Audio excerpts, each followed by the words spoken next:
Recording in progress. Yeah, yeah, yeah. Let's do it again, baby. No shot he has the soundboard.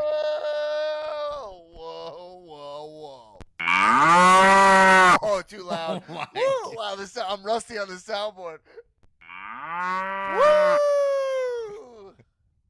Gabba gabba wee, gabba Oh, gabba no, gay, wow. gabba gabba gabba gabba gabba. Yeah, I got all that. What's up? Welcome to the Comedians of Wrestling podcast.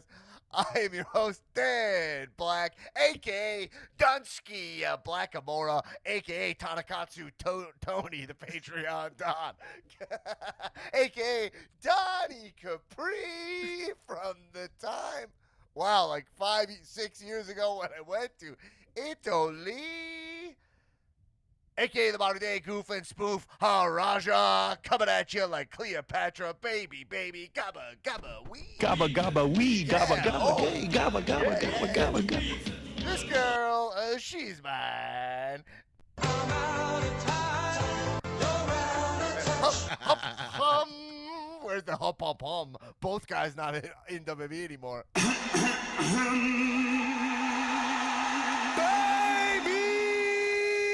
I should have known better, dude. Oh, you didn't know? Eat my ass, Timberlake! Oh, fuck yourself. Stupid! Stupid, stupid, stupid, stupid, stupid, stupid, stupid, stupid, stupid, stupid, stupid, stupid. And after that, I'm going straight to hell. Enjoy the show. Being prepared for a night she'll never forget. What up, everybody? Welcome Wow. to the Comedians of Wrestling podcast. The soundboard is back, bitches, or shall I say, pitches, folks. I think that was one of the marketing schemes for the movie. One of the marketing campaigns was "We're back, pitches," for a movie that we'll talk about in a second. Anyway, irrelevant. Man, welcome back. We got a lot to talk about. So much to do. Patreon.com/Comedians of Wrestling. Support this show. I mean, Nick Tulo's here. At What's Tiptoe up? Tulo. What up, Tulo? I'm having a great time. I mean, man, you used to be the intro got better every time you did it, but when you haven't done it in a long time, it's really something special, man. Wow. Woo. I busted that out of my ass, right? I just like, I'm gonna do the intro. We got a great guest on the pod that he deserved me to do the intro again. I haven't been doing the intro. We've been doing the cold open, and frankly, those have been really fun too. And here's another thing I haven't done in a while. Wow. Wow. What flavor is that? What flavor? I was asked what flavor, and I will tell him what flavor. But first, I'm going to introduce him. This guy couldn't be more of one of my guys, okay? This guy is coming off the last improv show, absolutely demolishing the monologue on July 9th, the star of the show. You guys know him. You know, Zoe's Extraordinary Playlist. You know him from that. You know him from. I remember I keep fucking up the name of your new show. Yeah. You know him from According to Todd, coming to CBS this fall. Yo, what is it really? So help me, Todd. So help me, Todd. You're gonna fucking watch it. You're gonna love it. You know him. Pitch Mr. Perfect, Skylar Astin, back on the show. Oh, Oh, what flavor is we got that? a dueling what flavor going on? It's strawberry Perrier, duh. Wow, strawberry Perrier. That's what they give real Hollywood guys. I love Yeah. that. Oh my God, I love that for you. Someone you idolize. I'm drinking obviously a lime. Duh. Of course. Lime LaCroix is one of my boys. Look, I love- I'm glad that you did the intro because I'm not just a good guest. I'm a long-standing guest, long-time listener every Wow. week, and I know that intro like the back of my hand. Also, the initial tagline for Pitch Perfect was "Get pitch slapped," which, by the way, came off of a Rebel Wilson improv when we were all on the bus together doing this one scene going to a competition in the movie. And she was in the back and just rattling off improvs like she always does. And some go in the movie and some don't. And she said, I hope you guys are ready because we're gonna pitch slap you guys. And we were like, and literally like everyone behind the camera, and in a friendly manner, of course, we're like rolled our eyes like, oh, gross! Don't put the title of the movie in an improv rebel. That's such cheap heat, like cheap heat. You know what I mean? Yeah. And weirdly enough, not only did it get in the movie, but it became like on the billboard, and then was like, you know, they made it different for the second movie. Well, she's funny. I bet she could sell anything. So she probably said it, and they're like, oh shit. She's also like has so much foresight. She's like the reason why that character even popped as much as it did, because she created it and like wrote it, you know, in some ways. And then furthermore, she was also famously, she was also famously the one that knew firsthand that the movie was going to be a big hit. You know, it was like kind of shot like an independent movie, even though it was a Universal Studios movie. And because we shot it for a sub studio, so we were like, is this movie going to be like a thing? She's like, this is going to be massive. This is going to be a franchise. Skylar, you're going to be like getting Teen Choice Awards. And she was fucking right. She called. Did you get a surfboard? I got 2. He's got 2. What were got the two surfboards. what were the official winners? Comedian. Before you get into that, I just want to have to do something quick. Pitch Perfect in the way. We're taking the Pitch Perfect detour. Just needed the treatment. By the way, Pitch Perfect in the way. All right, go. Sorry about that. By the way, that had to also, Pitch Perfect was in the way at your improv show when the word that they gave us was acapella. I was like, Yeah. come on, dude. We asked for a suggestion. The guy goes, he said acapella, and then so sometimes at an improv show, like someone screams out a suggestion, and then I'll isolate them. I point at them, be like, all right, we didn't hear what you said, but I saw you say something. And then they get so shy because everyone gets quiet, and this guy just meekly just says, like, he just goes like, oh, acapella. Like, he's like, I'm sorry, I fucking said acapella. Yeah. He got such boos. He got like a bunch of people were like, woo, and a lot more people were like, oh, don't. What? Why? Yeah, because like real improv heads are like, no, you don't do that. You don't like ask them to talk about the thing that is so obvious for them to speak about. But by the way, while we're talking about Last Improv Show, I just want to say, you were obviously in Last Improv Show. You did the monologues, and also Rebel Wilson was at our 3rd show in the audience. So the question is, yes. Oh, probably for Mary. She came with I believe with Brandon Scott Jones. Love that. She's a fan of comedy. Love yeah, her. and so she loves you. You've known her for a while. You met her at like one of my things of years back. I met her at your party. I've talked to her. I've had some great conversations with Rebel Wilson, and but I wouldn't say we're friends at all. I mean, listen. I think she's my best friend, but I think that if you said to her, she'd be like, "Who?" You know. And if you met her, you'd be like, "Hey, by the way, we met at thing." She would remember from my party, and then you saw me also with Mary in Last Improv Show. You now have the insurance that you need to claim Rebel Wilson because I think you're actually one of her guys. As a matter of fact, I think you were just saying that I should now start using Rebel Wilson as my emergency contact. Yes. For when I go on, up on the speed dial, field trips, etc. So you just text me her number and her email, and just so she knows that if I get into an accident, immediately they're gonna be, is this Rebel Wilson? That's a funny sketch. Her email, right? actually, I can give her email now because I don't mind if people have it. It's get pitch slapped was a great idea at gmail.com. Get pitch slapped was a great idea at gmail.com. You heard it here first, though. You heard it here second, everybody. And Rebel Wilson, by the way. Oh, I turned off the soundboard because it's okay. Let's talk about some other stuff. Yeah, but dude, we're coming off the show. I'm happy to have you back on the show. Yeah. And by the way, I'm sorry I butchered. Oh my god, folks. I butchered the name of your show, but I am very excited for it. It got picked up. Oh my! All right, soundboard's back. You gotta have it. I mean, or by the way, stupid.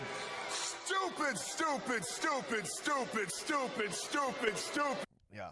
I'd be very happy to be your soundboard today. All right, I've been here for 12 years. Well, that just blew my mind. I actually thought that was a soundboard for a second. Let's see if I have that sound drop anymore. What do you think? You think that's also because you're really high, probably too low. Yeah. Well, actually, here's that sound drop. Well, that really freaked me out. I thought that was a soundboard for a second. You guys remember this one? I'm a thick boy down low. Tulo said he was a thick boy down low. Oh my god. No, but I'm pumped for the show, but the only thing I don't like is when you book these jobs and then you're not in LA. That's the only thing that sucks ass. Well, I mean, you can't blame the guy for being on the Tonys, performing on the Tonys, and just having an insane run, Little Shop of Horrors too on Broadway. I mean, wow. I mean, like you just left those parts out too, Dan. But I mean, this guy's you really are. Guy I mean, is Skylar, on fire. why? How close were you getting like almost like a Miz or like getting you in that Miz Logan Paul faction? I mean, you know what? I really think that. I mean, the dream. I mean, look at my shirt. You know, we're all together here. right. Mm-hmm. For those folks who don't listen, I'm wearing a WWE Together Pride shirt. That shirt is awesome. That was mailed to me by the current SmackDown Women's Champ, Liv Morgan. Oh, I mean, wow. So gave me a Pride bucket hat. It was very sweet of her. But anyway, incredible. Yeah, but anyway, you know, I'm a WWE whatever like ambassador. Love them. Go to every WrestleMania that I can, schedule permitting. But I think I might see more of an in-ring situation. I get a lot more bang for my buck in AEW. And I've talked to some of the guys. I've talked to some very, very top guys at AEW. Yeah. Some people that I can't even break kayfabe and tell you. But I know several instances of how I would be booked, and it would be in such a better way. I mean, look, the pinnacle, I think, of WWE is... No, the pinnacle's in AEW. Yeah. Oh, right. Okay. Folks. Right. So basically, okay, so then we're talking WWE. So I'd say like the inner circle of WWE. Yeah. Come on. Also in AEW. That's the. Oh, I fucked up. I was taking a sip of my drink. By the way, like I love people. I have such appreciation for Rollins. I'm in the Jericho Appreciation Society with WWE, and game over. Okay. A little bit of the bubbly. Anyway, I don't know, but I would do a spot anywhere. I would take a strike for sure, like in the audience. And I would go through a padded, situation like MGK. It's funny because you take that Sammy bump when he fell off the top of that cage onto the table? That bump got a lot of love, but I think I would do it because it was padded, right? It's padded. I mean, but you gotta know how to like. That's rotation in the air stuff. That's neck breaking stuff, even on a pad. I know, but I would do it. You saw I had a gimmick spot at the improv shop. I mean, you're also a psychopath. I would do I could maybe try to fall flat on my back, you know what I mean? From a slightly less height onto pads. I've done so in 21 and over, I jumped off of a roof. A big roof. Really? But onto what? So actually better and less impact. Not a pad, not a mattress. It was like a huge fort of stacked upside down boxes, cardboard built boxes, like moving boxes. Or bigger than that, actually. So you drive, but so many that you just go, it feels like you fall on a cloud. You just fall from so many. Slowly, it's just, me and Miles Teller, we did one take, and we like jumped off of a roof. They did the slow-mo shot, and right off camera was like the beginning of the tower of boxes. Wow, that's dope. I can see behind the scenes. I would love a little Skylar Astin, Miles Teller feud at a Mania. I would watch that. You would love that too. I mean, you have taken top a super gun versus kick. the top guy. The top guy versus the top guy. I got to get my career up a little higher. I mean, he is astronomical right now. Skylar's out here saying that he would, he'd be booked, and he's already taken. We've actually all have taken a super kick from Dolph Ziggler. So, Dan, incidentally, to me and Skylar on purpose. I have I watched that clip so many times. That clip. So many people. It came out clip. So Tulo sent me that clip today. I mean, every time I rewatch it, it is the best. I think it's one of the best best selling of a super kick literally ever. And it's at our show. Yeah. I mean, it's really sweet, but like, it's great. It's great sizzle reel for me to send to Matt Jackson when I'm like, by the way, I could sell. And by the way, certain people that I can't mention came to see me in Little Shop that like seeing me do physical bits and falling on my face and honestly taking a bump, a Yeah. front bump. Like my first entrance, I fall flat on my face with knee pads, just like you would in a wrestling match. And that's nowhere near what the wrestlers do. But I could do a very, very basic something. We can get you at least a pratfall match against Sami Zayn or something, right? I mean, we get you. I can't get a match, dude. I can't. I need to do a spot. It needs I to know. be a segment. There needs to be Yeah, yeah, yeah. acting, and then there Yeah, needs you to be need to get power bombed off the stage like Machine Gun Kelly did, kind of thing. We'll get you. We'll get you a spot. Anyway, I was saying at the show though, I did a scene, and then after you were like, "Yo, you're nuts for that." I rock knee pads for that. You know. Yeah, I do. I do have this, and so I'm saying I do have this thing where I kind of like when I'm performing, I don't think about the consequences of anything. Yeah. You know, because I'm like, entertaining matters most. You know. Yeah, but So you're also doing these like weak pops, like these Yeah. weekly, not even weekly, like it's the difference between doing that and doing 8 shows a week. It's just Right. kill yourself. Like it's I had to pad myself or else I wouldn't be able to walk. Oh yeah, no, I'm an idiot though. Like I shot a commercial, a KFC commercial, and like they were like, "Oh yeah, here's a spit bucket, like you know, so you don't eat all the chicken." You know what I mean? Because they give me real like KFC, and Right. I'm like, "Ah, fuck it, I'm gonna eat all the chicken." And then the night I was so fucking sick because I ate like 3 buckets of KFC. You know what I mean? So I'd be the one who's like, "Oh, I'm not gonna use knee pads," and then have to get knee replacement surgery. Um, I shot a movie with Adam Pally where he took a big gulp of real chocolate milk, thick, actually full milk of chocolate milk, in the master of an Ang Lee scene. And Ang Lee does so much coverage that Adam ended up drinking literally like quarts of milk and was puking all night. Adam Pally, one of my guys, by the way. Check out him and Gaber's show, 101 Places to Party Before You Die. That actually comes out probably when you're listening to this tomorrow on True TV. There you go. And check out John Gaber's Comedy Pulse show, July 30th at the Virgil Bar here in Los Angeles. But there's so many great people doing so many great things. And speaking of, we brought up. I mean, let's get into fucking pro wrestling, Skylar. I would love to. We brought up Liv. She mailed you. Yeah. I was saying on this podcast, Liv is what a sweet person, Liv. I mean, she's She's like such good people. Like if people only knew, she's a real life baby face. She's like such a good friend. She like checks in. She's very supportive of her friends and family. So it's really nice to see her get this big baby face win and actually have her dreams come true. Yeah.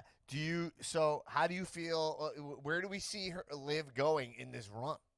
I just want her to be booked properly. Like if she loses the belt, let's say, I don't think she will, but like let's even say she did lose the belt to Rousey at SummerSlam. I don't think she will, but if she does, the advantage of that would be that she would then have to chase it again and properly chase it and win it back, and it would just solidify her in that main title thing, like a Sasha, like a Bailey, like someone who's just like in that thing, out of the tag world. Yeah. You know, maybe not the Charlotte, but definitely someone who's like been a champion a couple times. You know what I mean? And can always get thrown in. I will say, think it, Skylar. I think she should lose. no.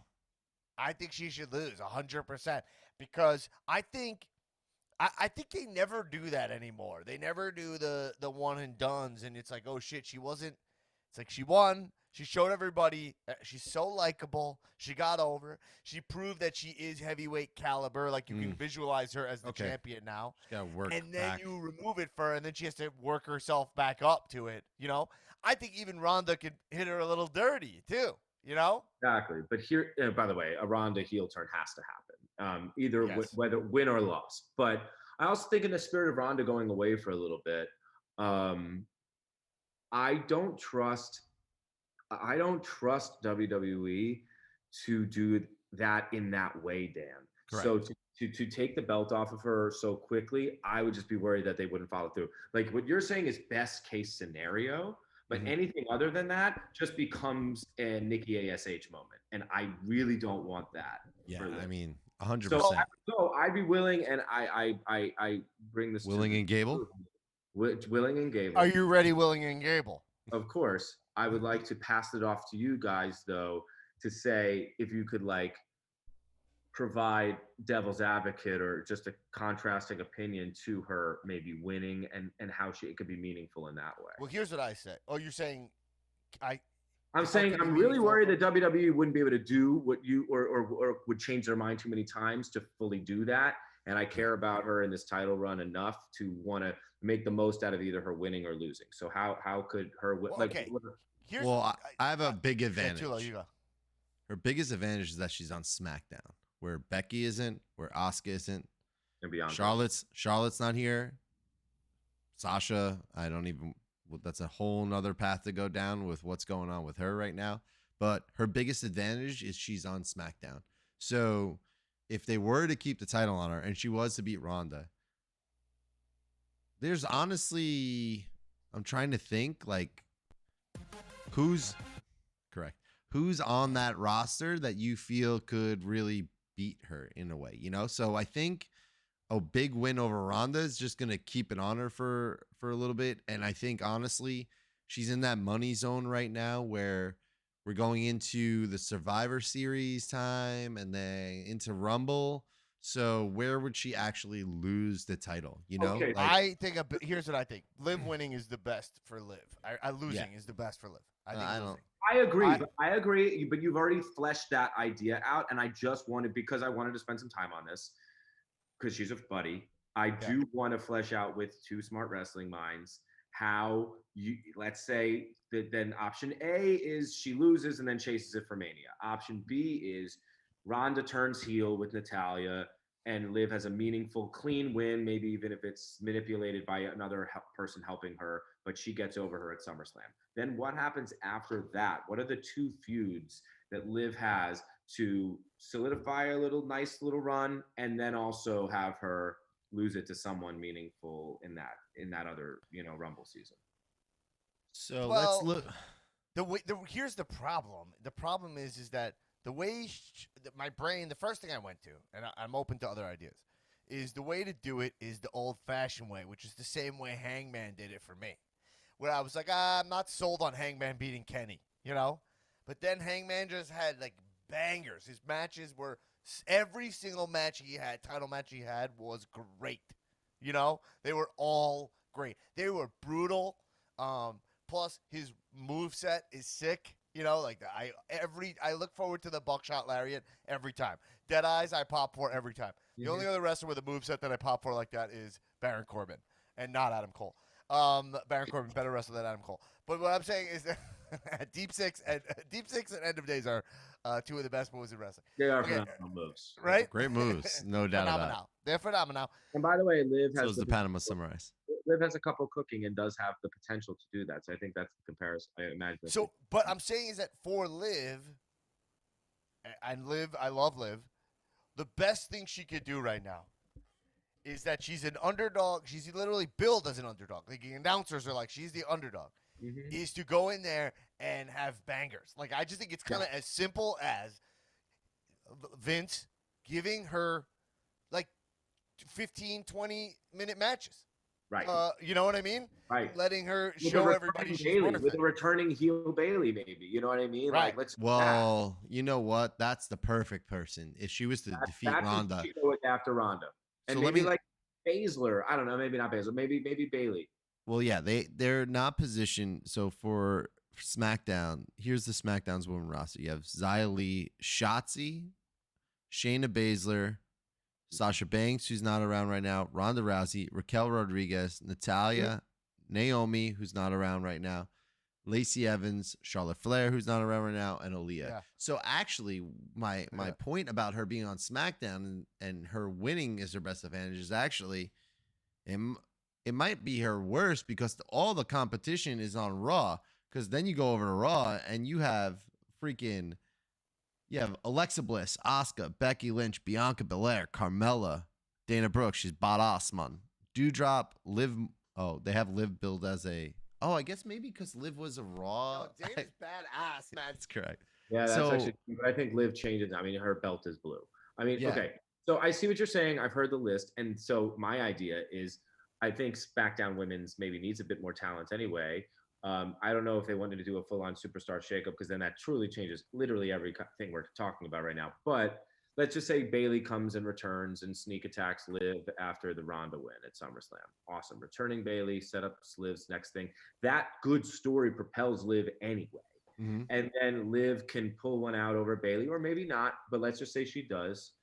Or maybe even in between a returning Bailey, you do a Raquel Rodriguez. I don't know if she's ready, but if you want to do like a Nia Jax, Alexa Bliss type of title fight, even though I know Alexa was like the heel in that, but you know what I mean? Like the aesthetic of the underdog versus a bigger. Yeah. I mean, look, I just think. You know what this has looming? This is a very, very easy Charlotte return, beat Liv, take the title kind of situation. Do that at Rumble? Can't you do that at Rumble, please? 100%. But what I'm saying is that this has that feel to it. This has that Charlotte's coming back feel, and she instantly I don't think people back. want to see that. I'm not saying that people want to see that, Skylar. What I'm saying is that this is the situation. We're in this weird state right now. Charlotte's been away for a little bit, not really injured, got married. Now she's going to come back, and this is the kind of situation where they always interject her right into I agree. I agree with Tulo. That's where they'll go, because it'll be like, well, they'll have Liv hold it, and she'll have like a middling title run with matches people don't really care about. And then when it gets to Mania season, just like Big E's run, they won't have the confidence for her to go into Mania, except for the fact that they might, because I mean these words are a little harsh, okay?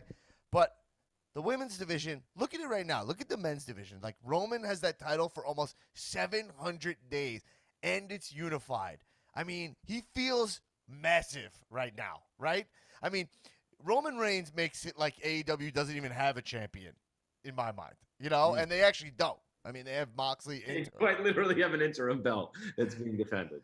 Right? There's such power in what they've done with Roman, And the women's division is weaker and on Raw. And the bloodline. The women's division, I just want to watch my words here carefully, because I want people to understand that I'm not knocking on the women's division. I'm knocking on the women's booking.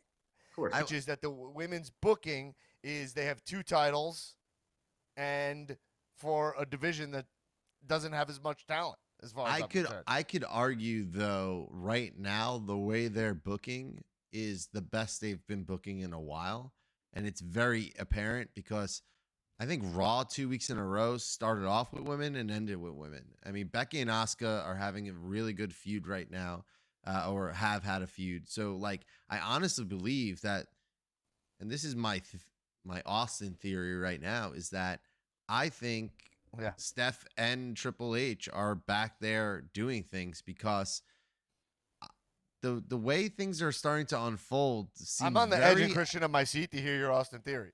Yeah, so like the way I'm watching more, and I'm actually intrigued in storylines and how things are connecting, and it's not the same old song and dance. So it's almost feeling like women are getting a focus right now. Like if you watch Raw, you watch SmackDown, there's a plethora of segments, a plethora of matches. Becky and Asuka have been doing great work. Bianca Belair is an absolute superstar. So Alexa Bliss is starting to come back. Here's my point, Tulo. So everybody's back, and this is all without. Hold on. This is all without Charlotte Flair, Bayley, Sasha Banks, and Naomi. Okay, 4 absolute top tier superstars that are probably in the top 10 of women's wrestlers around, and they're not even there right now. And you have 2 babyface champions that are completely over in the women's division, and they are. WWE are very happy, very, very happy with Bianca Belair and Liv Morgan as their champions. You're right, they are. Liv is so over. I think, by the way, Nick, important distinction you just made for sure. But I also think we're talking like some big picture shit. I think he's talking about like the 700 days of Roman and like how that kind of makes him, for lack of a better term, God mode. And so like we're just talking about, I think, pushing someone who's mid-card up to like a top level person to supplement of the loss. I think the loss of a Sasha and a Naomi. I would almost say, though, in this kind of context, though, is that like it seems like things are going in the right direction, especially for the women's division. So actually, even this stuff with Natalya, like getting involved, it's nice to have a veteran around. They are using her perfectly. Like there is a better trajectory for what the women are doing now in WWE than it was But know, there's pre-Mania. too low. But here's my point, and I think it is that. But the big problem with WWE that AEW smokes them on is tracking records, like because that is the key to all of it, is having a bearings on how a wrestler is doing, right? Because the way we're talking about Liv is so binary. It's like, will she have a good championship run? But we can't track. What I would do for Liv is I would have Liv lose to Ronda, right? And she puts up a sick fight. She's bleeding, you know? Ronda literally at the end is like, holy shit. Like, she gives her the ring, right?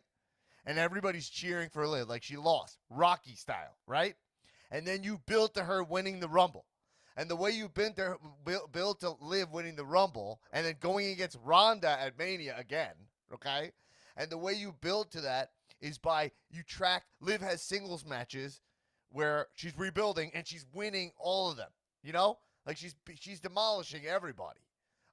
Maybe she doesn't have to kill them, but she's like, and she's cutting promos, which is like, I knew I was there, and like, and she's like there, and I will do everything to get back there. And you track Liv's progress there, because right now the issue is that the wrestlers she's beating all around her, we don't know how well they're doing. It's just like, here's Carmella to get to job out. You get just fed somebody, and you don't know how their record. You don't know like what that win matters. So I just think that makes Liv inherently in a place where she's climbing uphill, no matter how great she is. Does that make sense? You're right. Of Whereas, course, like, there's no just value to the stardom. The right, record it's such an important thing there, because you're right. They're all on a level playing field, and there are some people who are more jobbers in the women's division, but a lot of people are former champions, like a Carmella, like Natty, like all these people that have had the belt. So well, you're you right. just, Skylar, sorry to interrupt you, but you just pointed out the real biggest problem I have in the women's division in WWE, which is that former champions means nothing. They all pass the title around. You know, the title in the women's division, unfortunately, there's two of them, and every single one of them has been the champion almost. If you've been there for 3 to 4 years, you are a champion. And whereas like when Riddle wrestled, and that's booking. That's not a knock on the women's division. That's booking, where they treat that title as something that could just be thrown on Nikki, thrown here. Let's try something, this and that. But Whereas, like, lately it's not that. I think for years, Mhm. even when Carmella and Alexa and all these people had it, that's why I think Liv feels different to me, because it's just a different time. But you're right. Now, in hindsight, they're all former champions. well, yes, I agree I completely agree that's why you need to keep track of records and stuff. So we can't just be like, oh, former champion. We know how's Carmella doing this year, because right now Carmella, you're like, what's Carmella? I don't even know if she's good or bad at wrestling. You know? Well, I will say this though, in the sense of the fact that is that you don't need the records if the storytelling is compelling enough and makes sense, which was always a huge problem for WWE. They didn't have records, and the booking was nonsensical. Why people were getting title matches. Now I could say that they don't have the records, but they're actually starting to make sense with the booking and why people are getting shots. You know, and why people are getting title matches. So I have my guard up with this situation, and I truly think that this can easily just go down the road of Nikki ASH, and it's just lightning in a bottle kind of thing, and then it's just going to phase out. And it shouldn't be that, because, but I do kind of have a faith that I do believe that they can do something really good with her, mostly because she is very, very over with the fans. Yes, and people everybody are loves eating it up, and they really did a great job this week or last week with pairing her with Bianca.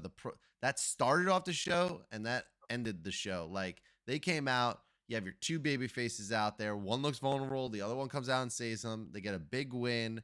It builds to another feud individuals match, which is another title fight the following week on Raw. So like, it's actually starting to make sense. So it's going to be Ronda versus Liv, but what will happen after that? Because even if Ronda wins, there's the only thing they have lined up for that is Natalia. And like, you don't want to go back down that road. I think they got to find a new way. Returning Bailey. Yeah, and you know what, Yeah. Skylar, that's it. And my personal booking is that I would wish that Charlotte, Sasha, and Bailey would come back together and be like, we're here. This is our fucking show. And they just start dominating and beating the shit out of everyone, and then get Becky in the mix, and then By the way, you're marking it. You're what is it? The mark. It's the mark dead end. it's more You might have hit a mark that in there because Sasha's a bit of a moot point, and it's right. Anything could happen. Maybe Bray Wyatt's coming back. We should also talk about that. There it is. That's the mark dead end. But I don't think that was as much of the mark dead end as more of like you're marking out, but Sasha's actually not coming back, right? That's Is that exactly what you mean? Well, yeah, I mean, you they're mean more like your fantasy in the mark. contents of things and where it's at. It would actually, if Sasha was to come back, it would be like that kind of situation where it's like she's scorned and she doesn't give a fuck about the company, and they're the three together coming out like and not caring about the rules. They've done this. They're the face of the evolution, like all that stuff. If you want to do a heel for Horsewoman, and then you have Liv and Bianca. So one of them loses the belt. Maybe they both have the belts, but they're still the underdogs in a weird way because of the legacy. And then they tack on a very young Aaliyah, or even I don't know, whoever you can muster to fill out like Liv and Bianca. That's a hell of a Survivor Series. That's a hell of a just a feud. I don't know. Yeah.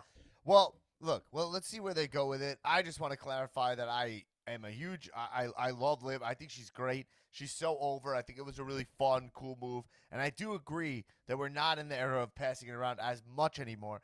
It's just we're in this era of with the women's division where these title runs. I wish that there was more bearings on where wrestlers stand and whatnot. But I also would book Liv to lose just for her own development. I think you have an awesome story for her getting back there. But if you do it, let's see. Hopefully, let's put on some bangers. Moving on to the men for a second of WWE, and let's acknowledge that we're sticking with WWE, which is pretty interesting. You know, Brock Lesnar was on Raw. Roman was on SmackDown. The star of both of those segments was Paul Heyman to me. I mean, Paul Heyman cut a promo on Friday and Monday. I mean, we know how great he is, but I guess I forgot for a second.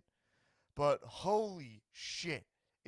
What kind of fucking fuel is he put in the tank? I mean, he is so articulate and fast talking. Like what a performer. I mean, he's incredible. It's amazing. I happen to be watching with a non-wrestling fan.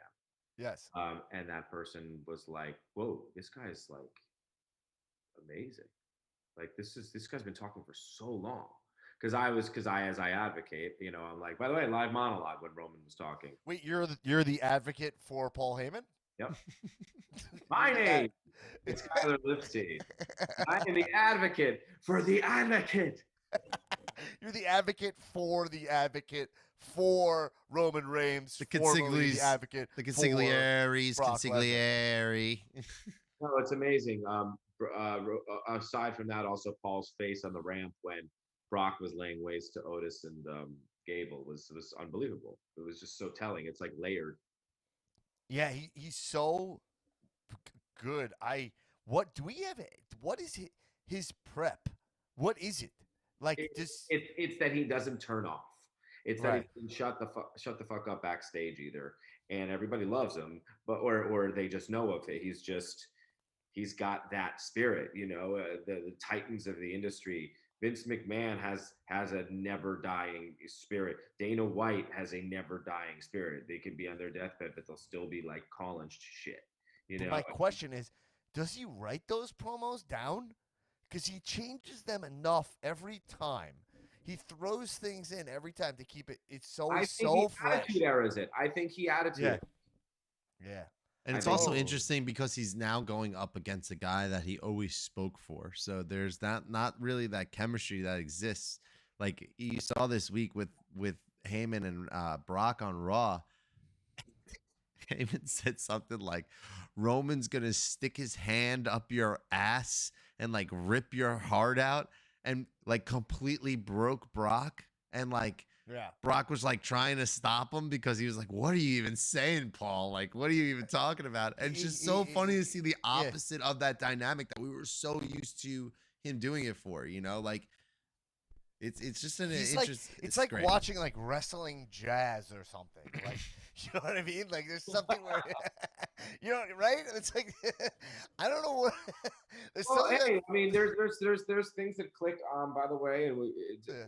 at AEW sometimes in a very different way. I know every time we watch with Dipperstein, he goes, I mean, look at this. This is wrestling jazz, probably. You know what I mean? Yeah. It's just like when it's. Well, that's because when we were watching, you're talking about when we were watching Forbidden Door. I But mean, he said Forbidden Door was such an Dynamite. interesting. Yeah, but Forbidden Door. Well, yeah, of course, it happens on Dynamite also. But I just mean Forbidden Door is a really interesting experience because the buildup of that show was really weak, you know. But then when it happened, it was just like a wrestling event that would not happen in WWE. You wouldn't see matches of that caliber. You wouldn't see that level of acrobatic and risky kind of wrestling. It just that style doesn't exist. And to see a whole show like that, it's that's when AEW is whatever I'm calling wrestling jazz or whatever. The same thing.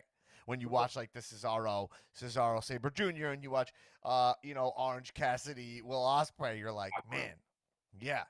You're like, man. That's not just a spot fest. That's actually they're telling some stories in that one. I mean, that was, you know what I mean? It's pretty incredible. Well, Ospreay's in a cool zone where he's trying to tell everyone like, yo, I don't just do flips, and so he's being like extremely brutal lately, and it's very fun. He's Ospreay, so good. Will Ospreay and Jay White, both one of my guys, and both I think eventually might be the hottest free agents on the market. I mean, those both of those wrestlers, incredible. I'm not sure if Jay White's one of my guys, to be honest. I'm a big Jay White mark. I really like him. Same. I'm just not sure if I'm willing to make him one of my guys yet. But Will Ospreay, 100% one of my guys. Yeah. Will Ospreay, I really think is fucking amazing in every aspect. You know. I by the way, I rank them in this declaration of two people being my guys. It's Will Ospreay 1, Jay White 2. Jay White number two. But Jay White's great. The accent does. I'm always curious how much heavy lifting his accent does. I really like his voice. You really don't never like talk his about Osprey's accent though. No, because his accent doesn't help. Yeah, exactly. There's certain people where their accents kind of don't help in some ways. Sometimes Sheamus and Drew, it's like it's grating. Nothing against Scottish or Irish accents, but I think Jay White, it has a heelness to it that is just it makes him feel like weirdly, ironically under. elite. It makes him feel like kind of like this like this pirate special of, foreign like, talent. Yeah. I'm a pirate of wrestling. You're like, whoa. Mercedes like Regal. Regal's accent really makes him feel regal, and he's called Regal. You know, it's not even accent is a weird thing because it's not just we're talking about specific accent. It's also like accent mixed with voice. Sometimes mixed with gimmick. Yes, yeah. Anyway, shit, what were we just talking about? Oh, so going back to those promos, Roman. What did I fuck up? Oh, I put my phone next to the thing, so I'm getting feedback. All right, Roman, his promo I thought was pretty great on Friday, also actually, and Roman's really cracking promos for himself. Can I always be a little nitpicky where I see he's like a little bit detached? It's not like he's a perfect actor or anything, but his promo was great, and the whole, he's fully solved. Him coming out, telling everybody to acknowledge me. Also, I love how they're saying he's like a little fat right now. He was in his last match. He was a little chubby when he wrestled Riddle, and they're kind of working it in where it's like, yo, I'm on my private island and like I'm like living the good life. There's no one for me to challenge, so why would I be in great shape? I love that. He's even underestimating Brock for the first time. He's adding size. He's been adding muscle for years and being so cut up, and finally lost the vest, and now he's getting thick, and he looks awesome in a t-shirt. And to be clear, I don't mind it. Yeah. I just don't want him to wrestle in a shirt. Doesn't mean he needs to be in perfect shape. No, he can't ever wrestle in a shirt ever again.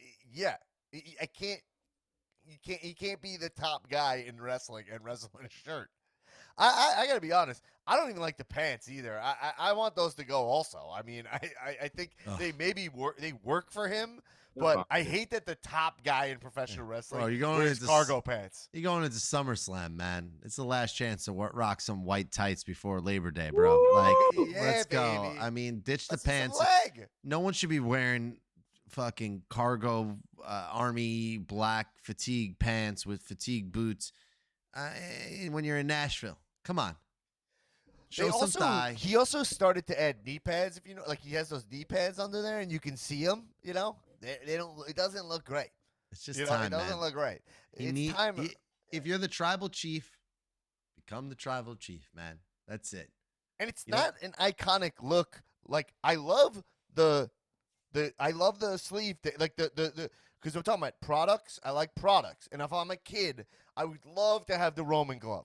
You know, so that's cool. That doesn't bother me at all. Like the Roman glove is marketing. That's great. You know, but the pants is not an iconic look in the same way that like Cena, the jean shorts are kind of iconic. You know, I came around on those over time because it's like that's part of his look. Like black army pants is not like an iconic look, right? What if you do come around to that? Do you think you one day could come around to it the way you have with Cena? I mean, with him, it's like beggars can't be choosers. I'm happy the shirt's off. But do you think I'll ever come around? They're such plain pants. I mean, you think I'll come around on them? In the way that, like, I mean, the Hardy Boys wear pants that are a specific fashion, but those might even be more like of an identity. Jenkos? The Jenkos. They rock UFO pants or whatever. Yeah. Right? You know what I mean? So it's like, it's true. I guess. Well, maybe let's track it. You know what I mean? Check in with you in 5-10 years. Yeah, check in with me in 5 days. We'll be talking about it then. Of course. So that Roman promo was great, and I like where they're going with the storytelling, that he's overlooking Brock, and then Paul Heyman's whole thing is being like, yo, it's scaring me how you're like not taking Brock seriously, because this is a zone where Brock is a zero fail. Like when everything's on the line. But it's so annoying because they're billing this as like the last time these two are fighting, and it's like I'm sorry, you've burned that bridge too many times. Like, I don't trust you at all. You know? Yeah. But I think Austin Theory walks out of SummerSlam with the title. What do you guys think? He's got to get one of them. Whether he gets it off Roman or he gets it off, Brock or something, or gets it off something else. I don't know. I think Brock might beat Roman, and then Theory cashes in. Do we think Roman goes away for a while? Yeah, I think Roman's going to be gone for a while after SummerSlam. Oh, after it was based on nothing. What? After Smack SummerSlam? After Smack SummerSlam. Well, they are going to have a Smack SummerSlam, by the way. You know, that SmackDown before SummerSlam will be called SmackDown SummerSlam or something, right? I hope so. Hopefully it's by Great Balls of Fire. Southern New Hampshire University. Great Balls of SmackDown. Is presented by Southern New Hampshire University. So yeah, but I've been burned to it. But I think that I just think Theory's gonna walk out with the title. I think both of these guys are gonna go. Both titles though? Oh, I think so. I think he's gonna walk out with both. Yeah, I don't know how the cash in would work. I think he cash in on both, probably, right? I know. I think he wins. He's wrestling Bobby. I think he beats Bobby and cashes in, and I think Theory just has like a huge night. That's just the booking would make more sense if he was to lose to Bobby and like get beat up, and then no one would think. But they always do that. They did that with Seth, and then they did that with Liv, right? No, Liv won. Yeah. They did that with Theory. They did that with Theory I'm sorry, they did that with Theory, right?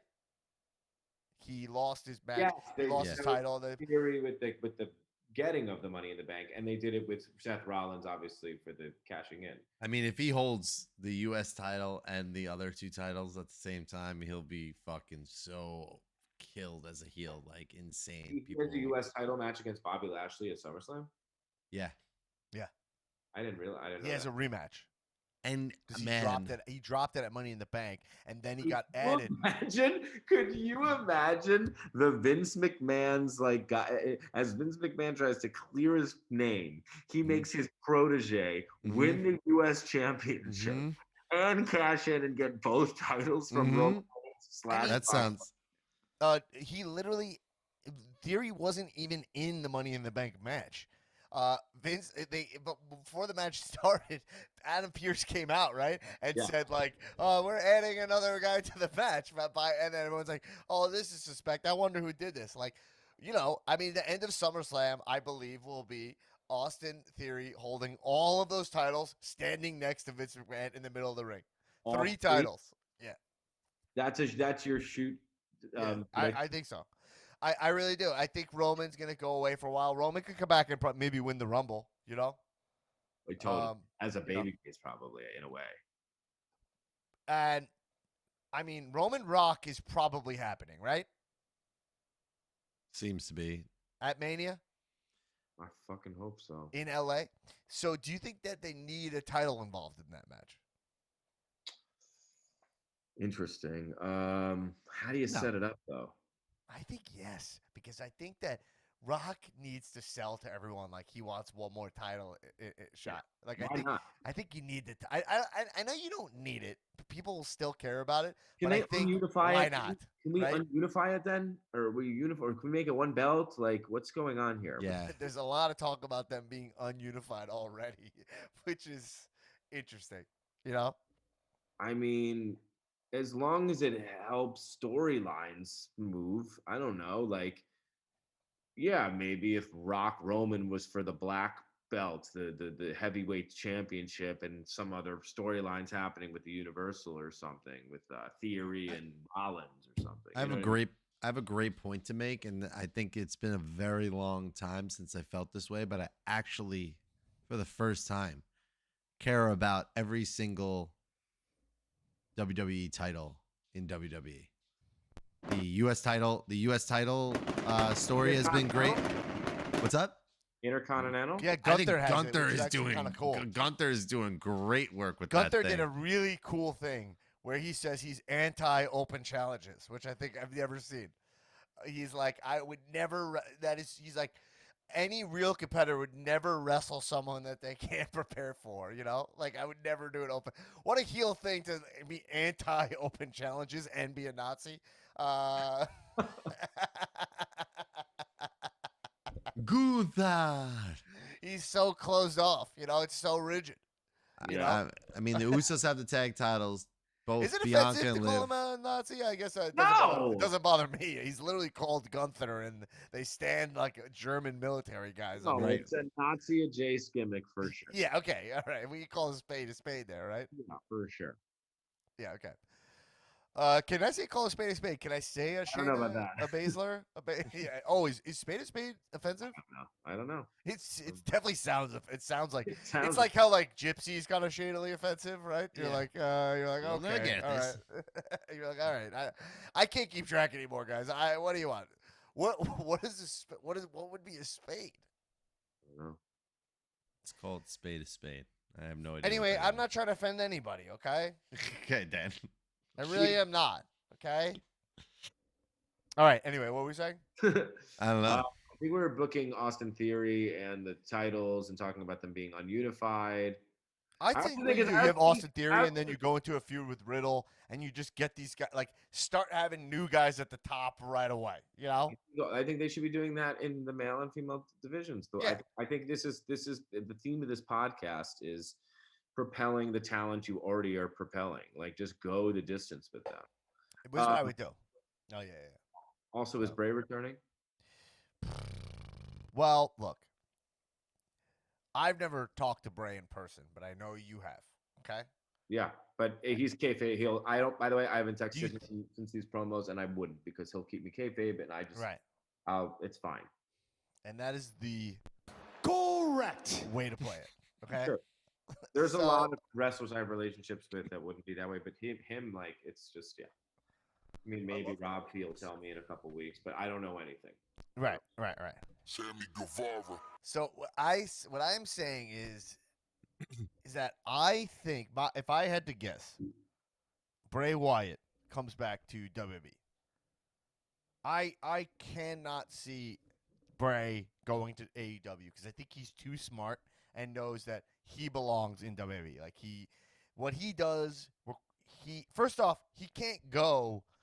Not that he can wrestle, but like, why would you kill yourself You know, like doing a Texas death match against fucking Adam Pierce. Not Adam Pierce. Against Hangman, right? When you can cut great promos, do character work, and not destroy yourself, you know? I don't know. It makes so much more money. And make so much more money and also be so much more effective as a professional wrestling talent, you know? Yeah. So few wrestlers can do the theatrical side of it, and he masters it. Why? Why would it's best just actor why? and best actor in all of wrestling. Yeah, best actor in wrestling history, I've I said. think so. I really Yeah. do. So I just don't think that exists in WWE as long as Vince is there anymore. Because I just don't think. I happen to agree with that, but I wonder with the bending of for Cody, and maybe now with Triple H being more involved. Not to say that. Oh my god. Cody's dude. Sorry, you just got me excited. Because if Cody comes back finally from injury and he's about to win like the Rumble or something, and then he just lights go out and he gets fucking Sister Abigail, you know? And you're like, oh my god, you set up a Cody Bray thing where he completely derails Cody's big fucking return, you know? And then you have a guy who can actually do what Seth was trying to do, who actually goes the American Nightmare. It's like, you want to be a nightmare? Like, let's have a nightmare. You know what I mean? Oh, That's a fucking great feud for Cody leading into Mania, right? yeah, I just don't think that. Yeah. Oh, but I think that his return wouldn't also then be Bray's return. I think Bray's coming back sooner because they're already doing vignettes, right? I know. Yeah, you're So, right. but it doesn't have to be Bray's return. Bray could be involved in something else and still come and do a Sister Abigail on Cody's return and set that up. Wait, what vignettes? There's been vignettes on Raw that have been intensely Bray Wyatt feeling. I think that's there, but all those vignettes had tag teams in them. It was like all like there was like Hardy Boys references and Harlem Pretty Heat. sure there was a John Cena. I don't know.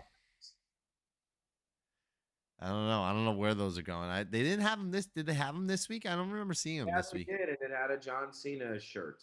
Oh shit! I think. Yeah, I mean, pull it up. Like it's 44 seconds. Sorry, I didn't see this vignette. I don't even know what we're talking about. We can pull it up. It's 44 Because this is the problem is I watched Raw live this week. That's how you know I missed things. You know, because I'll walk out the room. You know, right. when I watch Raw live is when I don't see stuff. I'll find it. I watched it earlier. What the fuck happened in AEW? We didn't talk any AEW. Was that when Wardlow won? Yeah. Mm-hmm. Oh, we talked about that on the opponents of it. I mean, we got Wardlow versus Orange Cassidy coming up this week. We got Jake Hager versus Claudio.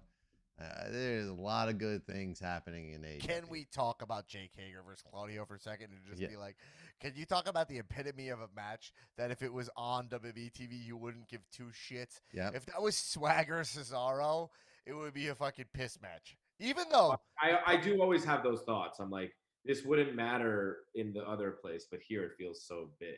Yeah, I know. You're like, it's so funny sometimes when that happens. Oh, you're like, all right.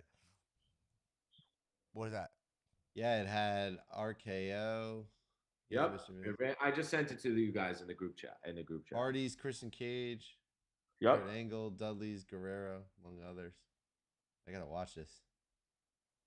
Yeah, that's right. And RKO and a Cena thing.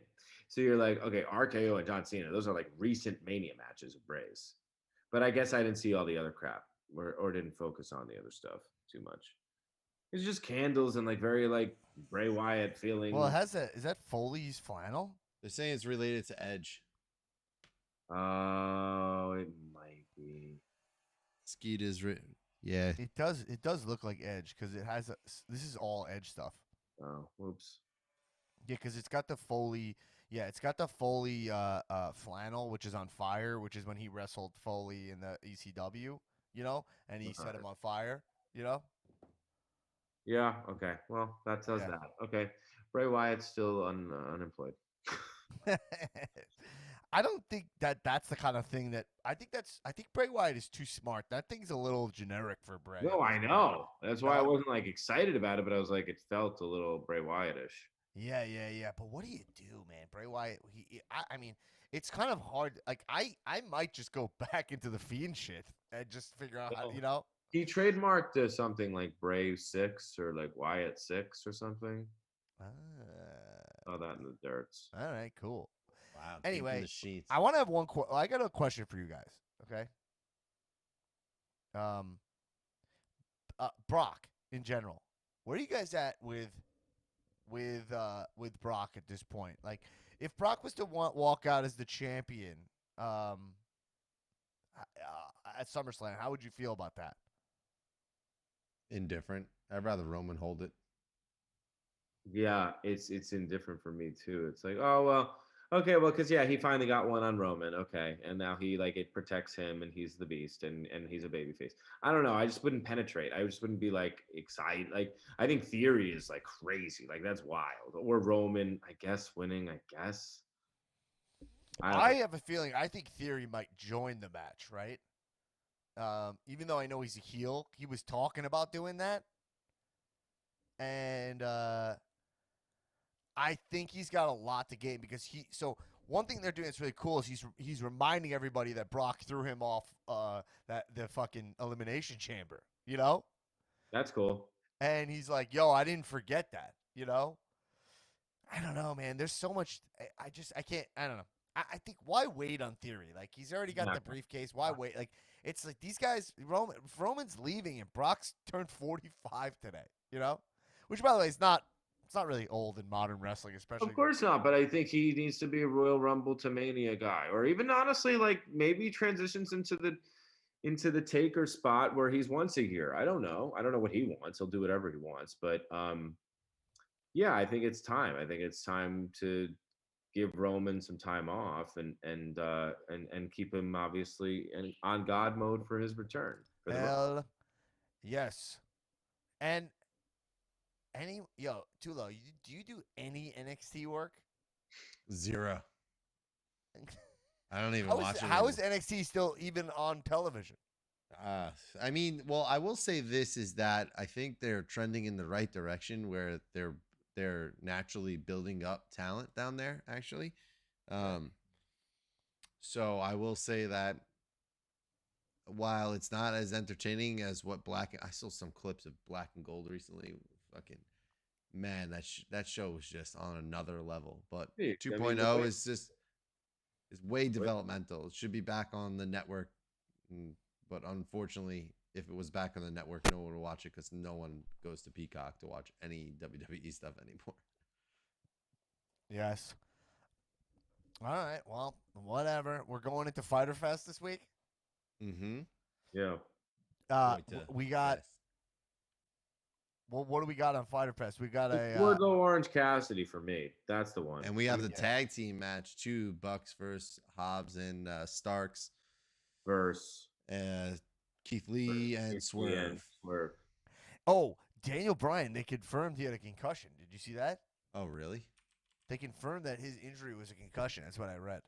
Jesus, no way. Yeah. So, what the fuck happened with Jordan Grace and Chris Benoit? By the way, did you see that thing? Yeah. No. He said something about Chris Benoit. Like, all I know is that it was like wrestlers were real pissed. Oh, I remember. She was saying that Chris Benoit was overrated anyway, and wasn't a good wrestler or something, right? Who said this? I'll take it. We'll get away from this. The match of the night's going to be Jericho versus Eddie Kingston in a barbed wire death match with the Jericho Appreciation Society hanging from the ring over the ring in a shark cage during Shark Week, man. I mean, talk about a company that just gets it. The shark cage is always a blast. I think did Jericho invent the shark cage? It was Enzo. Was it something with Enzo or something like that? Mm-hmm. The shark cage is always funny, especially because shark cage is just a funny concept in general. Because a shark cage implies, right, it's so you can swim with sharks and they can't eat you. But to just hang that over a ring is so fucking funny because. Sorry to disappoint. That's night 2. That's because it's like a little hanging prison. Yeah. Oh my god. Ours. Enzo's was funny. They'll do some really funny spots and then also be a badass barbed wire match. That's a great match. And by the way, it's actually next week. It's not this week. My bad. Either way, that's a hot feud. Yeah. And well, we do have Moxley versus Takashita. That'll be a good match. And you know what? Here's a great thing about. See, Dan, you were talking about rankings and matches Moxley versus mattering. Shida? Yeah, Takashita. Okay. Moxley Shida, I would watch. Tony Khan announces that match and goes, even though Takashita lost to Eddie Kingston last week, Moxley wanted to fight him because of how impressive his match was. So if Takashita is able to beat Moxley and it's a non-title match, he will get a chance to compete for the title. So it's just like that's the shit. AEW nails that shit. and he just you know? tweets It's about it. You know, it's like So what a simple, fucking too. what a fucking mark. Thank you for being a mark, Tony Khan. Fucking MJF said it best. You stupid fucking mark. Like he is a mark through and through. Like he'll When's he find. coming back? When's he coming back? I don't know. MJF? Listen, Yeah. I have no idea. I don't know, man. Because what's the plan? It seems like what I was reading is that he was supposed to go, keep the Punk feud going. Is what I was reading. Well, Did you see Wardlow that? does have the TNT title now, so Punk is hurt. Yeah, so Punk got hurt, but I'm saying the plan was that MJ, like when Punk won, MJF would come back. They would keep going, and then MJF would win the title off of Punk. Like that was. But Punk got hurt, and then the MJF walked out. So they need to. I don't think they're going to keep the Punk thing going because Punk's got to chase the title now first, and then they'll do MJF. Yeah. So I'm saying, so I think MJF's kind of in a little bit of no man's land. But Yeah. with a promo like that, I can't imagine MJF is not planning to come back. I mean, MJF will come back, and then it's like, you know, they work some kind of storyline where Tony Khan is like, we've begged him to come back. The only way he'll come back is if he gets a title shot because he's finally respected like he should be, right? I mean, his two And biggest then- nemesis are Wardlow and Punk, and they're technically both champions right now. So he's in a great spot. He could The win it back. TNT is below MJF. Way below. I think MJF needs to, and he's done with Wardlow for a minute. I mean, they'll always like keep the heat Yeah. going, but I think he's got his eyes set on Punk and the title, and I think that maybe he takes it off Moxley with a return and maybe like a guarantee from Tony Khan or something, and then Punk comes and chases MJF to unify. The hottest booking to do with MJF, and I think Tony Khan is a big enough mark to do it. And I know a lot of you guys are friends with MJF, so I don't know what you know, but I'm sure he doesn't tell you shit. He hasn't told me anything. Yeah. I don't even know what you're talking about. I don't know the guy. Okay, but the smartest thing to do with MJF is to have the balls to do what WWE didn't do with Punk's pipe bomb, right? So when Punk cut the pipe bomb in 2011, he was like, he left with the title and he pretended like he didn't resign a contract, and he was like, I'm gonna go defend this title in ROH, right? New Japan. MJF, they have this Forbidden Door shit, right? They're scratching each other's backs. Have MJF pop up in New Japan and pretend he signed a contract with New Japan, you know? And have him win the IWGP title, right? But bring it to Dynamite, and he comes to Dynamite with the New Japan title and shit, you know? Like, that's good for everybody. Yeah, but MJF doesn't like New Japan. Like, Yes, but that's great. They'll boo him over there, and I'll be like, I hate this place. I can't, you know? That could work. You think he doesn't like New Japan, like he actually hates the company, or he just doesn't watch it or track it? I think he doesn't watch it, track it, and I think that he's more of a storytelling wrestler. I mean, no, he puts on great matches, but Yeah. I don't think he's not like an unsafe, crazy, spotty wrestler. And I think that it's not his vibe. And I think there's so much to watch and track. And I think MJF watches WWE too. But I don't. He definitely wants to be in WWE. We know. Or he at least watches it to know and respect the business and be like, I want to see what's out. I need to know what's going on. And so I think there's just too much. And so NJPW doesn't really cross his thing. But if he wants to intentionally, like, I just don't know if NJPW would be okay with him just coming in, dominating, kicking the door down, disrespecting it, shitting on the belt, and then walking out with it. Well, I don't think he's shit on it. I think that he's I think he's shitting on AEW and talking about New Japan, but I guess you're right. I forgot. No, in his pipe bomb, he promo, shit on New yeah. Japan. Yeah. So he can't really, he's closed the door on that. No, And ROH is now owned by AEW. So then that fucks that up. You The know, only place he could actually go is WWE, and that won't happen. that will not happen. So you're right. There's really I don't know where they go with this. To be honest, it's kind of what he's doing is cool.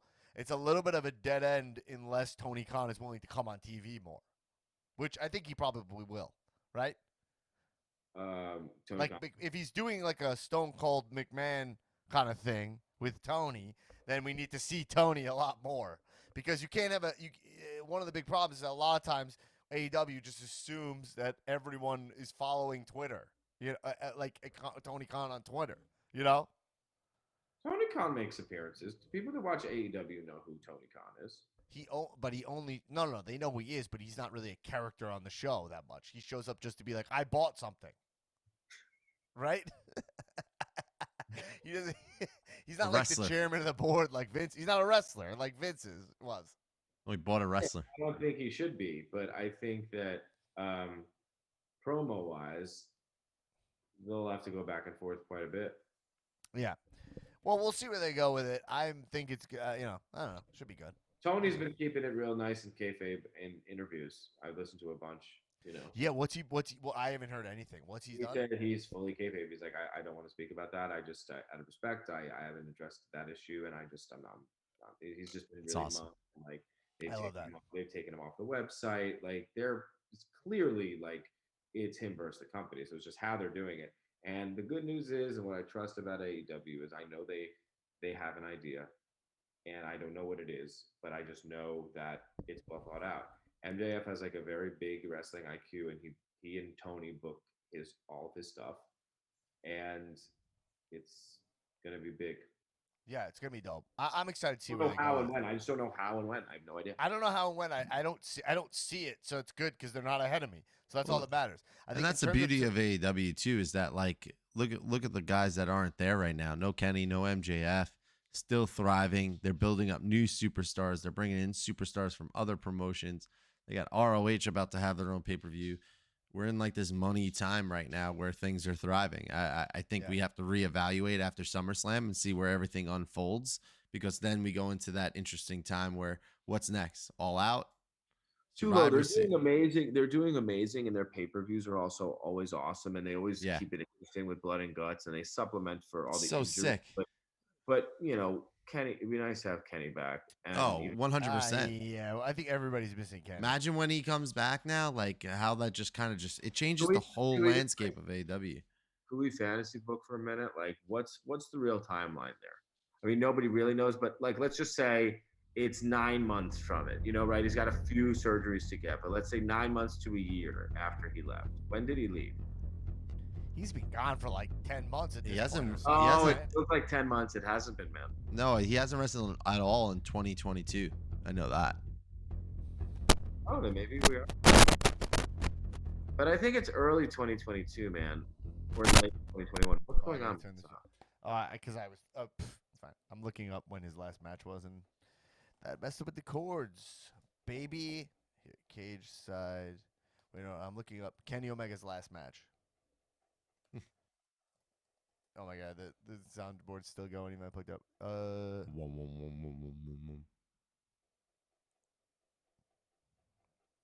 Riveting way to cap off the pot. Full Gear. Yeah. November 13th. Okay. Was that his last match? That sounds about right. Okay, so that's about 8 months. He wrestled that match real injured, right? Yeah, he needed a lot of time. That was against Hangman, right? He lost it. He lost the title and then went away, right? Yeah. Yeah. Give it up for the Hangman. You got to give it up for the Hangman.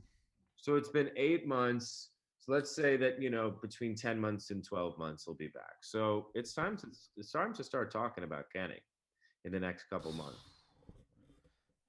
When Kenny returns, I think this is going to be Kenny's best run, whatever he does now.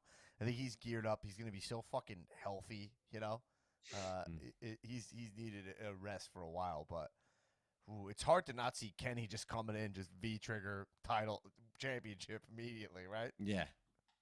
Does he have unresolved beef with anyone that matters, like long-term something, that he could fuck someone out of something? Yeah, he has unresolved beef with me. I have a problem with him having such inconsistent pants work. I know. You know, sometimes great pants, sometimes terrible pants. Have you seen a wrestler on that caliber where their look fluctuates so much? Sometimes he looks amazing, sometimes he looks like a jobber. I don't get it. Not ideal, but considering he comes back and he's wearing acceptable pants Yeah. Yeah, versus fine. Let's hypothetically do that. But um, fine. who is Moxley? No, right? I mean, In Well, regards to what? coming You back mean- and who he runs in on or returns for, how you book him. Yeah, who knows? I mean, I don't know. I honestly, I mean, they have the perfect situation where there's going to be options, So it's going to what, either what be are the op- what, well, what, Punk, what match? Moxley. I mean, like whoever's going to be involved in the title picture at that time. I'm sure.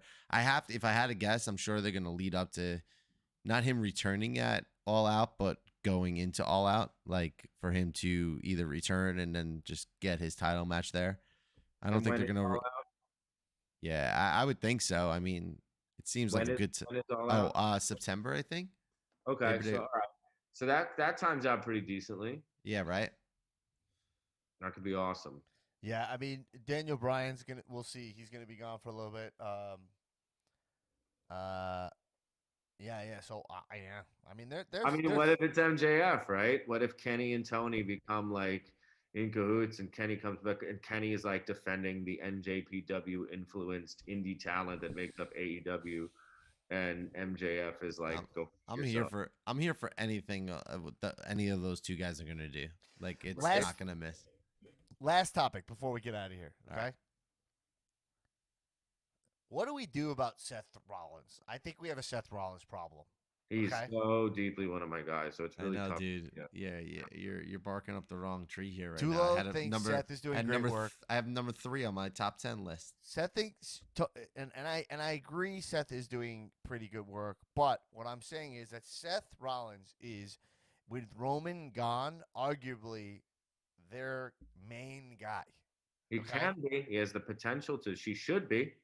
I think he is. And he's doing, he's putting himself in a B+ zone on purpose, and It's ironically like it's silly. it's too Well- silly because they need him. Like with Cody gone. But Dan, It's but almost Dan, like- but Dan, what do you want him to do when Roman's holding both titles? Like, what do you Okay, want him but to it's do? fine, He's but we're not about- there. No, I'm he's not saying there with 'cause Roman Roman going is away. there. I'm saying with Roman going away. If Roman's Oh. going away, Well, then you work him back in easily. right. But you need time to set him up as like the Beast Slayer, King Slayer, like You think enough is enough, and it's time architect. for change. How do we start phasing the laugh out? Man, you guys are. I think he could do the laugh just a little bit. He can't just laugh every second. Too low. Instead of I agree with breathing. you. He is one of my favorites. He got me back into wrestling with his cash in. Yeah. Thing is, like, he's clearly. We're gonna look back at this time and whether or not like the fake Joker laugh gimmick, whatever the hell it is, the arbitrary close. I love it, but it's not fully realized yet, and so it's not like he can get to a place where some parts of it go away, some parts of it heighten, some parts of it get more subtle because it's just really not a main event. It's just I I'm love generally Cody. crazy. I'm generally mind fucking you. I'm generally like it's I'm Yeah. yeah. When he was on clicking on all cylinders Yeah. was when he came out in the Shield attire with that was like, whoa, he's a cerebral. He's fucking with him. He's in his head. That was amazing and compelling, actually. Well, the Dusty thing is And the arguably Dusty thing. a way more of a fight. So I like the Dusty and he also does it in a subtle way too. but Cena's he's back. not vindictive. Like his character's like, it's just not. I agree. Sometimes it works. It's like, okay, he's like vindictive and this and that, but it's most of the time silly. Like the chanting is silly, and then some of the stuff he does is like really fucking vindictive. It's really like wearing the Dusty's polka dots, which is like an era of Dusty that's not that like whole match alone too. Just what he was doing to Cody. Also, like, I mean, I don't know. I have a tough Yeah, time. that But was the then match of the night. That's the match of the night. We're just talking like. I just booking have a and- tough time sitting here and people saying we got to change Seth when arguably his run from Mania to Hell in a Cell was like probably one of the best stretches of his career. You don't know what you're against talking about, Cody. Tulo. Fuck off. I'm just saying. It's just like if you look back on that, Cody's comeback, I know it felt really good, but it was off because of Seth being silly. It Here's a felt perfect- like two but- guys on two different shows. here's a perfect follow-up question. Take Seth out of the equation, right? I'm already thinking of somebody, but like maybe Kevin Owens is the only other person who could do that. Kevin Owens would have slaughtered that. Okay. Kevin Owens, who is so fucking good at professional wrestling, he main evented a Mania with a talk show. Okay, he's so good. But here's the thing, though. I ruled. always hear your points, and Yeah. I'll give them to you, and I will give you the credit. Like, you know, you the points are valid. I understand it, but Yeah. like, what is Kevin Owens doing that's so special? That's different from what Seth Rollins The only is doing. thing he's doing not changing is up his being style. authentic. The only thing that Kevin Owens is doing is that he's authentically Kevin Owens. Being Where like Seth Rollins is insane like this that he can't tell the difference Manufactured between. goof. He's a manufactured goof, and he's not ideal. He's not like embodying this. Like, oh, okay, I'm gonna take the Seth Rollins that you know, okay, and I'm gonna put him in like a Joker-esque thing. It's like, oh, it's just like a more of like a weird skin he's wearing to me, and then the laugh feels so fabricated. The laugh's tough, and that's why I kind of sit in between the two of you in a way. It's like I totally understand what you're saying, Tulo. It was a really hot feud. Like I actually think it was like 95% perfect, or maybe even 90% perfect. And what Kevin could have done was bring that authenticity. It's like the things that Seth Rollins was saying about his dad cut so deep and were so good and effective. But when he has to say ha ha ha after it every fucking time, it's like, all right, just like tell the truth, and be intense. I don't know. It does feel a little not authentic. It feels pushed. All right, well, we can just disagree on it because my thing is that what I think about this is that Seth Rollins, okay, on Twitter is like such a WWE apologist.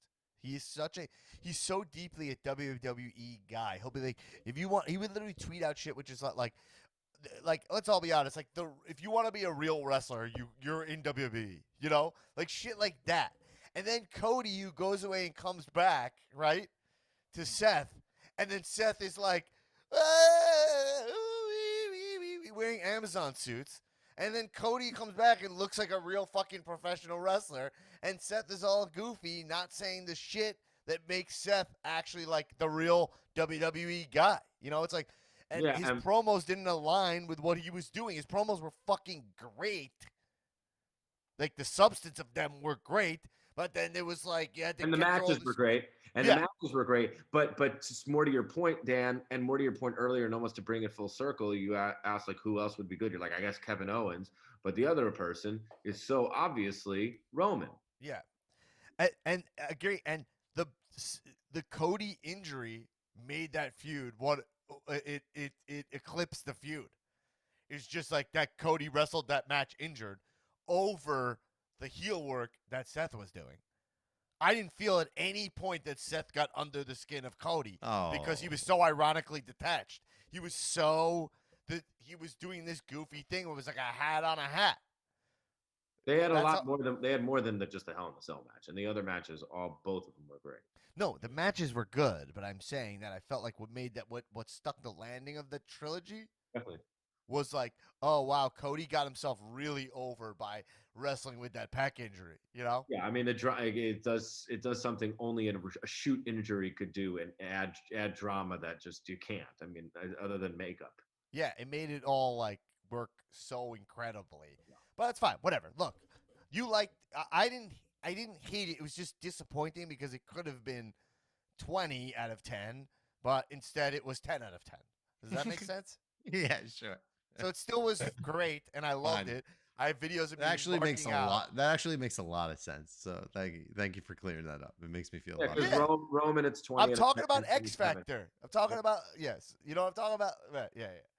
But yeah, but Kevin Owens, I've been singing Kevin Owens' praises just of like I just feel like he's so I love how he can go from having a feud with Austin and make that awesome and then just go right to Ezekiel and I care about that. I just think that that's fucking cool. That's why he's so good, you know? Mhm. Totally. Yeah. Kevin Owens, he's great. You could One of my guys for sure.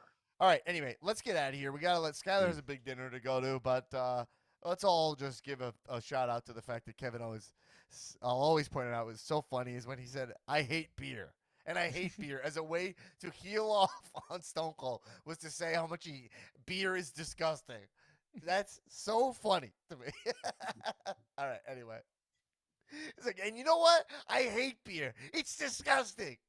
And and I love how Kevin Owens is Canadian, so he always has like a disgust for all American shit. Yeah.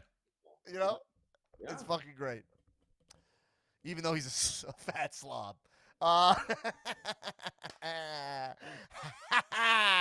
There you go. See, Anyway, as long as you Skylar? laugh like that after, it's Hopefully, okay. we get to hang before you head out of town. Yeah, man, I'm here for at least a week. What's next, All Skylar? right. I go up to Vancouver to shoot Dan. He is shooting. He's shooting Todd Todd- SVU.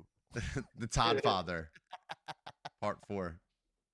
I was like, what's the craziest thing I could possibly say? The most heightened is you're shooting Todd SVU, right? Yeah. You're shooting SVU TODD, right? We're officially the comedians of Todd casting now. Exactly. Listen, we'll just everybody's end on gonna that. know the name of the show when it's a show. Okay, you can't get mad at me for not knowing the name of a show that's not a show. It's right now. It's just a pilot. Okay, There's commercials on CBS, pal. there are. Shit, Yeah. I'm such an asshole. Come All right, up- anyway, yeah. check out According to Jim. With Scott. You play Jim. You're Jim Belushi's son, right? Yeah. According to Jim on TBS, very funny. Heaven to Todd. Wait, Heaven to Todd coming to CBS here. Dude, I'm pumped to check it out. Dude, you Yeah. are playing with Marcia Gay Harden. Yeah. I mean, she's one of the fucking best actresses on the planet. She's the best. She's a Tony guys- Oscar winner. So definitely watch As Todd Is My Witness on PBS this fall. September 20th. As Wait, Todd is wait, my witness. Is that actually it? No, it's Oh my God, you just worked me. I was like, oh, this is that? it's close. It's close. It's close. There's something about Todd. It's called We Need to Talk About Todd. Oh my God, it's starring Ezra. You're in Ezra Miller's gonna fucking murder you or something in there. So, that guy's just the worst. We got to get that guy. You got to be the new Flash. We swap That'd be one great. one Jewish guy for another Jewish guy, right? a nice Jewish boy. Absolutely. I don't know if that's the tweet I should do though, because that seems a little opportunistic on a crazy moment. But if there's a groundswell for it, I will be there in a flash. But anyway, So Help Me Todd, Thursdays at 9 on CBS, starting September 29th. Wow, Thursdays. You're going up against. You would have been going up mid SmackDown in the OG spot. Yeah, check it out. So Help Me Todd. I'm pumped for it. And Skylar, we'll hang out, everybody, and we'll do Patreon after Fighter Fest, Tula, right? Okay. Do an episode. We'll record an episode. For shizzle. And everybody, WB together. Hey, everybody, keep watching wrestling. Kisses. You my ass. Cheers up. Bye. My ass. Bye, Skylar. Do it. Bye. Record.